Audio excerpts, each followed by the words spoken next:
کچھ خبریں عالمی منظرنامے سے۔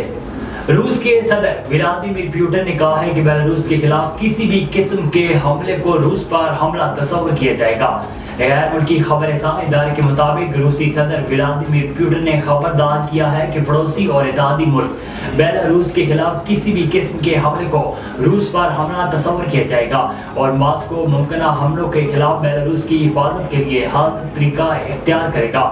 پوٹن نے پولینڈ پر الزام لگایا کہ یوکرینی علاقوں پر قبضہ کرنے کے لیے تنازع میں براہ راست مداخلت کرنے کی کوشش کر رہا ہے۔ روسی صدر نے سلامتی کونسل کے اجلاس میں کہا ہے کہ یہ سب جانتے ہیں کہ وہ بیلاروسی سرزمین کا بھی خواب دیکھتے ہیں، لیکن بیلاروس یونین اسٹیٹ کا حصہ ہے اور بیلاروس کے خلاف جارحیت کا مطلب روسی فیڈریشن کے خلاف جارحیت ہے۔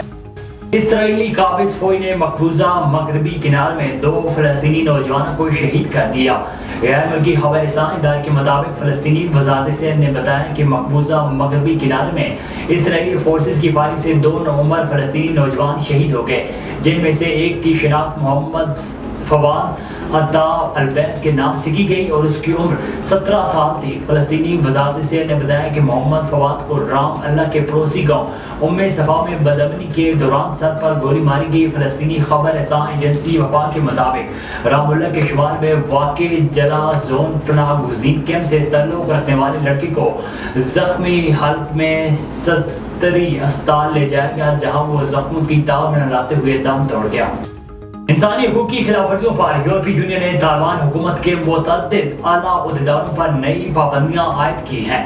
غیر ملکی میڈیا کی رپورٹ کے مطابق یورپی یونین کی کونسل نے ایک بیان جاری کرتے ہوئے کہا ہے کہ اس نے طالبان کے چیف جسٹس عبدالحکیم حقانی، وزیر انصاف عبدالحکیم شرعی اور طالبان کے قائم مقام وزیر تعلیم مولوی حبیب اللہ آغا پر لڑکیوں کو تعلیم سے محروم کرنے پر پابندیاں عائد کی۔ کونسل نے کہا ہے کہ اس نے طالبان کے ارکان سمیت 18 افراد اور 5 اداروں کو افغانستان، جنوبی سوڈان، وسطی افریقی جمہوریہ، یوکرین اور روس میں انسانی حقوق کی سنگین خلاف ورزیوں پر پابندی عائد کی ہے۔